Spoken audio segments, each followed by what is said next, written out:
जय Hind. Welcome back to Sarathi education. और इस क्लास में आज हम लोग देखने वाले हैं वास्तविक संख्याओं के कुछ गुणधर्म। वास्तविक संख्याओं के कुछ गुणधर्म, गुण कहें, लॉ कहें, प्रॉपर्टीज कहें, बातें की है। ठीक है। सम लॉज या some properties of real number,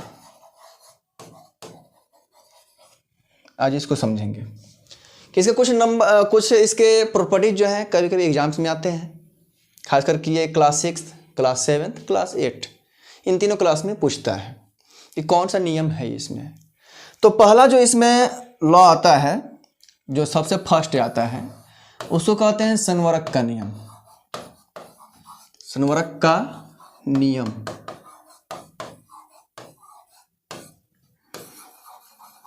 commutative law, commutative law इसको बोलते हैं। क्या कहते हैं भाई? Commutative law. इसमें क्या होता है कि जब दो वास्तविक संख्याएं को हम लोग ऐड करें तो उससे एक तीसरी वास्तविक संख्या ही आएगी।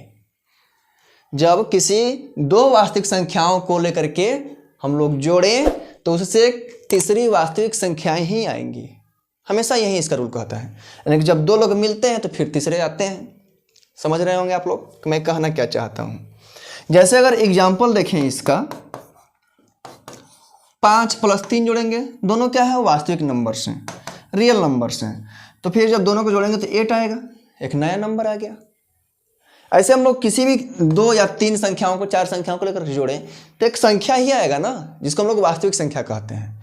क्योंकि जितने भी ग्रुप ऑफ नंबर्स हैं सबको मिलाने पर, सबको ग्रुप को लेकर के हम लोग क्या कहते हैं? वास्तविक संख्या कहते हैं। सबको मिला करके the group of all numbers is called real number. Okay. अब ध्यान दो, दूसरा इसमें क्या होता है? सहचर्य का नियम। सहचर्य का नियम, सहचारिता भी कहते हैं इसको। ठीक है। एसोसिएटिव लॉ, एसोसिएटिव लॉ इसको बोलते हैं। इसमें क्या कहता है रूल? इसमें इसका नियम क्या कहता है कि अगर कोई नंबर दिया हो, अगर कोई नंबर दिया हो तो इसके हम लोग स्थान को बदलें तो इसके वैल्यू में कोई परिवर्तन नहीं होने वाला है। जैसे इधर ए बाहर है और बी एंड सी दोनों ब्रैकेट में बंद हैं। ठीक है। ए एंड बी इधर ब्रैकेट में बंद होंगे, सी बाहर है, लेकिन ए और बी और सी की जो वैल्यू है वो बराबर होनी चाहिए। यानी कि अगर इधर ए की वैल्यू 2 रख रहे हैं तो इधर भी 2 ही रखनी पड़ेगी आपको। ऐसा नहीं है कि दूसरा नंबर ले लेंगे तो फिर बराबर थोड़ी आएगा, ये भी ध्यान रखना है। तो इस टाइप के जब भी आपको दे तो कहे, आपको देखिए एग्जाम में क्या करेगा कि ये आपको दे देगा 4 ऑप्शन करके और कहेगा कि इसमें से सहचर्य का नियम कौन सा है या एसोसिएटिव लॉ कौन सा है। तो आपको इसमें पकड़ना है, पहचानना है। तीसरा जो आगे आता है, तीसरा आगे क्या आता है भाई? क्रम विनिमय का नियम। क्रम विनिमय का नियम।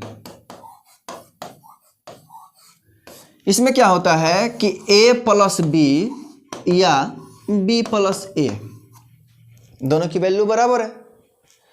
यहां पर 3 + 5 को जोड़ें या 5 + 3 को जोड़ें, दोनों तरफ से इसकी वैल्यू क्या हो जाएगी? बराबर ही आएगी, 8 और 8 आएगी। ठीक है। तो जब इस प्रकार का आपको फॉर्मेट दे, जब इस प्रकार का आपको फॉर्मेट दे तो क्या कहेंगे? इसको क्रम विनिमय का नियम। नेक्स्ट समझते हैं, नेक्स्ट क्या होता है? ये थर्ड वाला था आपका। फोर्थ वाला जो है उसको बोलते हैं वितरण का नियम। वितरण या बंटन, बंटन मीन्स बांटना। ठीक है। बंटन का नियम बोलते हैं डिस्ट्रीब्यूटिव प्रॉपर्टीज, डिस्ट्रीब्यूटिव लॉ, दोनों चीज बोल सकते हैं। Distributive law. इसमें क्या होता है भाई कि ए बाहर दिया है और ये इनटू में होना चाहिए, बी प्लस सी रहे, तो इसको हम लिख सकते हैं ए बी प्लस ए सी, यानी कि ए को बार बार हम लोग दोनों से गुणा कर सकते हैं। ए को बी से एक बार गुणा करके लिखे मैंने ए बी, एक बार ए को सी से मैंने गुणा करके लिखा है ए सी। ये दोनों तरफ से इसकी वैल्यू क्या हो जाएगी भाई, बराबर हो जाएगी। लेकिन नंबर की वैल्यू दोनों तरफ के लिए बराबर होनी चाहिए, यानी कि ए की वैल्यू अगर हम 5 ले रहे हैं तो यहाँ पर भी 5 ही रखेंगे, यहाँ पर भी 5 ही रखेंगे, बी की वैल्यू 3, जो भी ले लेंगे बराबर ले लेंगे, चेक कर सकते हैं आप लोग एग्जाम्पल के तौर पर। अगला जो लॉ आता है इसमें योज्य प्रतिलोम, योज्य प्रतिलोम बोलते हैं इसको additive inverse, additive inverse, inverse means होता है प्रतिलोम उल्टा। जैसे अगर आपको कोई नंबर दिया रहे ए, तो कहेगा कि इसका योज्य प्रतिलोम क्या होगा। योज्य प्रतिलोम का मतलब कि जो भी आपको संख्याएं दी हुई रहेंगी उसके अपोजिट में रखना है, या कि वहां पर कौन सी संख्या रखें कि दोनों का योग, दोनों का सम 0 आ जाए, यानी कि जो नंबर दिया रहेगा उसको किस संख्या के साथ जोड़ें कि उसकी वैल्यू जो है 0 आ जाए। तो जो भी संख्या आपको दी हुई रहेगी उसका अपोजिट लिखना है, यानी कि अगर a दिया हुआ है तो -a, अगर -a दिया हुआ है तो a। एज एग्जाम्पल अगर 5 दिया हुआ है तो इसका योज्य प्रतिलोम क्या होगा, -5। अगर -11 दिया है तो इसका योज्य प्रतिलोम क्या होगा, 11 होगा। मतलब कि साइन देख करके उसका उल्टा कर देना, बस प्लस में दिया रहेगा तो माइनस में उसका योज्य प्रतिलोम होगा। क्योंकि इन दोनों को अगर जोड़ेंगे, अगर इन दोनों को जोड़ेंगे 5 प्लस -5 तो क्या हो जाएगा भाई, माइनस प्लस कट गया, 0 हो गया। योज्य प्रतिलोम का मतलब क्या होता है कि कौन सी संख्या उसके समतुल्य में रख करके जोड़ें कि योग 0 आ जाए, बस इतना ही समझना है इसमें। अगला जो है गुणात्मक प्रतिलोम, गुणात्मक प्रतिलोम, ठीक है। गुणात्मक प्रतिलोम का मतलब क्या होता है, multiplicative, multiplicative inverse, multiplicative inverse. चलिए ध्यान से समझिए गुणात्मक प्रतिलोम। अगर कोई इसमें संख्या दिया हुआ हो, कोई भी संख्या, गुणात्मक प्रतिलोम में अगर कोई भी संख्या दिया हो तो उसका इनवर्स लिख देना है, यानी कि उल्टा लिख देना है 1/a। अगर कोई भी a/b दिया हो तो b/a लिख लेंगे, इसका उल्टा, यानी कि हर वाले अंश में अंश वाले को हर में, मतलब सीधा पलट देना है, जैसे यूपी में गाड़ी पलटती है। जैसे 4/5 दिया है तो इसका गुणात्मक प्रतिलोम क्या होगा, 5/4। इसका नियम क्या होता है कि जो संख्या दिया हुआ है उसके समक्ष में कौन सी संख्या रख करके गुणा करें, ऊपर वाले में क्या था जोड़ करें, नीचे वाले में क्या गुणा करें, कि दोनों का गुणनफल 1 हो जाए। तो 4/5 है और इसको 5/4 रखेंगे इसी का उल्टा करके, तो दोनों का गुणनफल क्या आएगा, 1 आएगा। बस यही कहता है। अगला हम लोग समझेंगे, अगला और ये लास्ट है निरपेक्ष मान, निरपेक्ष मान, मॉड्यूलस वैल्यू,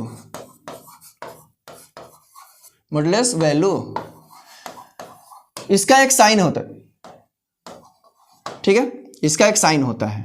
आप लोग किसी नंबर को ऐसे देखे होंगे, जिसको हम लोग कहते हैं, इस साइन को क्या कहते हैं, मॉड कहते हैं। मॉड से ये मॉडुलस होता है, लेकिन मॉड लिखा जाता है as a short form. Okay, इसमें इसका मतलब क्या होता है, निरपेक्ष का मान का मतलब क्या होता है कि अगर कोई संख्या दी हुई हो, अगर कोई संख्या जैसे मान लीजिए कि 5 लिखा हुआ हो, कहेगा कि इसका निरपेक्ष मान क्या होगा, तो इसको मॉड में करके और फिर बाहर लिख देंगे 5। लेकिन अगर कोई संख्या -7 लिखा हो और कहे कि इसका निरपेक्ष मान क्या होगा, तो इसको मॉड में लिखेंगे तो 7 लिखेंगे। जो संख्या प्लस में हो तो उसको मॉड में डालने के बाद भी प्लस ही निकलता है, ठीक है। कहा गया है कि सोना को कितना भी जलाओ तो सोना ही रहेगा। वैसे ही अगर कोई संख्या माइनस में हो, अगर इसको मॉड में डाल दें तो ये भी प्लस में ही निकलेगा, ठीक है। बस यही होता है निरपेक्ष मान, जिसको मॉडुलस वैल्यू कहते हैं। अगर ध्यान रखना है कि प्लस वाला तो प्लस में रहेगा ही, माइनस वाला भी प्लस में हो जाएगा। तो आई होप कि आप लोगों को जो भी चीज़ें मैंने बताया है प्रॉपर्टीज, वो आप लोगों को समझ में आया होगा। अगर आया होगा तो वीडियो को लाइक करना मत भूलना, और नया हो तो चैनल पर सब्सक्राइब कर देना। फिर मिलेंगे नेक्स्ट क्लास में, तब तक के लिए जय हिंद।